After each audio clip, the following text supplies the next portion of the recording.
Okay, y'all. So we're going to read some important Lenin today. Um, this is the beginning of the revolution in Russia in 1905. There's I believe, a revolutionary attempt in 1905. One thing is, as I read, Lenin, I'm picking up on, and just the Bolsheviks in general. I'm picking up on just the history that you're not really told too much about in the West, right? And you don't really know what's what. They get it wrong a lot, in the West. It's in general, the information, really all of it is just completely wrong when you read.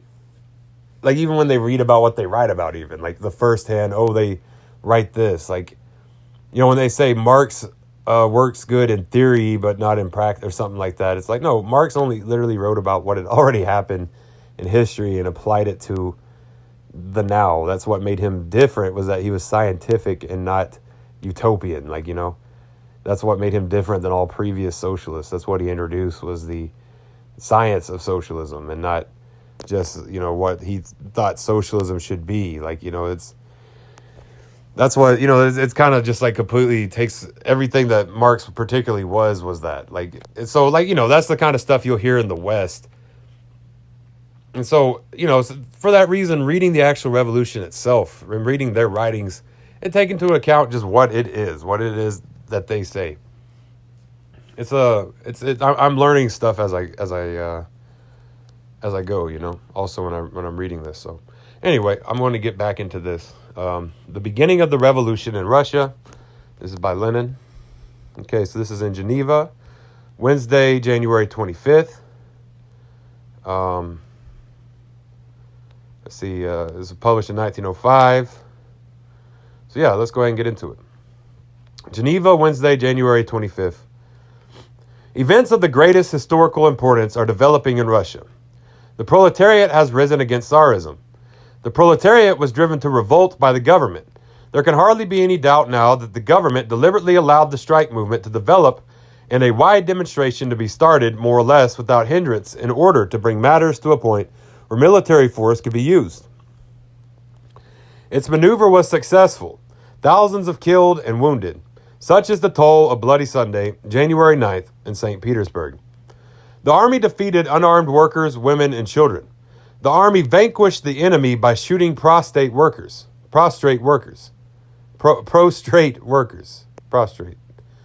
We have taught them a good lesson, in quotes. The Tsar's henchmen and their European flunkies from among the conservative bourgeoisie with consummate cynicism. Yes, it was a great lesson, one which the Russian proletariat will not forget. The most uneducated, backward sections of the working class, who naively trusted the Tsar and sincerely wished to put peacefully before the Tsar himself the petition of a tormented people, were all taught a lesson by the troops led by the Tsar or his uncle, the Grand Duke Vladimir. The working class has received a momentous lesson in civil war.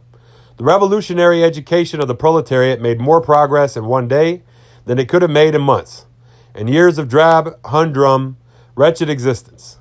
The slogan of the heroic St. Petersburg proletariat, death or freedom, is reverberating throughout Russia. Events are developing with astonishing rapidity. The general strike in St. Petersburg is spreading. All industrial, public, and political activities are paralyzed. On Monday, January 10th, still more violent clashes occurred between the workers and the military. Contrary to the mendacious government reports, blood is flowing in many parts of the capital. The workers of Kolpino are rising. The proletariat is arming itself and the people. The workers are said to have seized the Sesteresk arsenal. They are providing themselves with revolvers, forging their tools into weapons, and procuring bombs for a desperate bid for freedom. The general strike is spreading into the provinces. 10,000 have already ceased work in Moscow, and a general strike has been called there for tomorrow, Thursday, January 13th. Thursday, January 13th.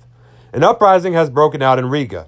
The workers are demonstrating in Lodz. An uprising is being prepared in Warsaw. Proletarian demonstrations are taking place in Helsingfors.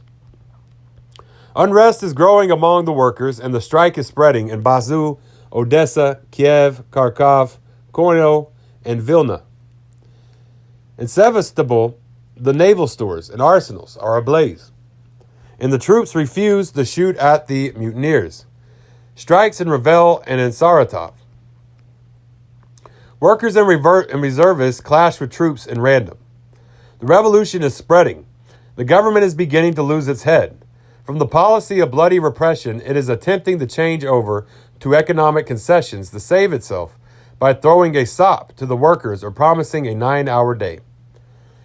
But the lesson of Bloody Sunday cannot be forgotten. The demand of the insurgent St. Petersburg workers, the immediate convocation of a constituent assembly on the basis of universal, direct, and equal suffrage by secret ballot, must become the demand of all the striking workers.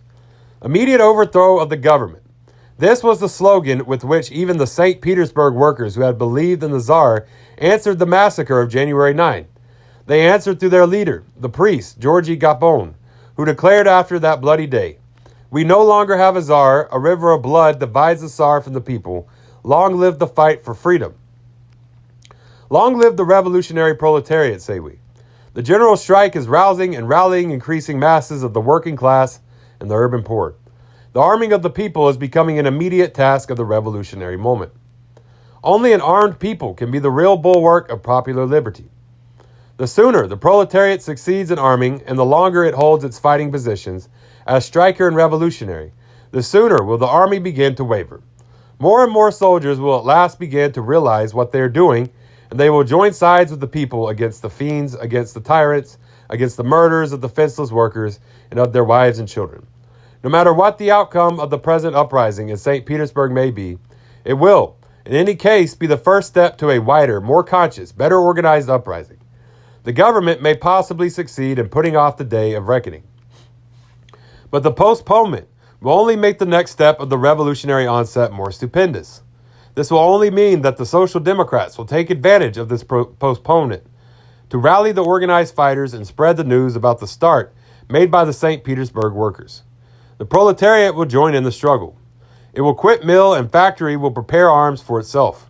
The slogans of the struggle for freedom will be carried more and more widely into the midst of the urban poor and of the millions of peasants. Revolutionary committees will be set up at every factory, in every city district, and every large village. The people in revolt will overthrow all the government institutions of the Tsarist autocracy and proclaim the immediate convocation of a constituent assembly. The immediate arming of the workers and of all citizens in general.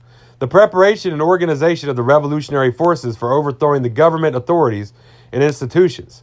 This is the practical basis on which revolutionaries of every variety can and must unite to strike the common blow.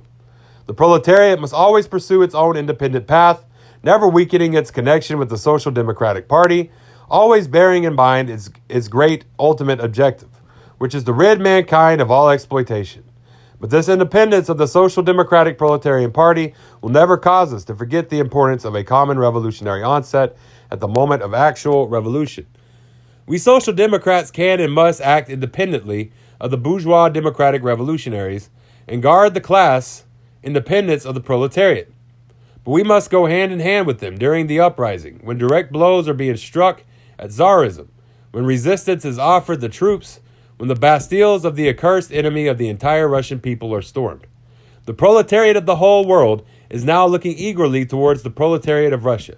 The overthrow of Tsarism in Russia, so valiantly begun by our working class, will be the turning point in the history of all countries. It will facilitate the task of the workers of all nations, in all states, in all parts of the globe.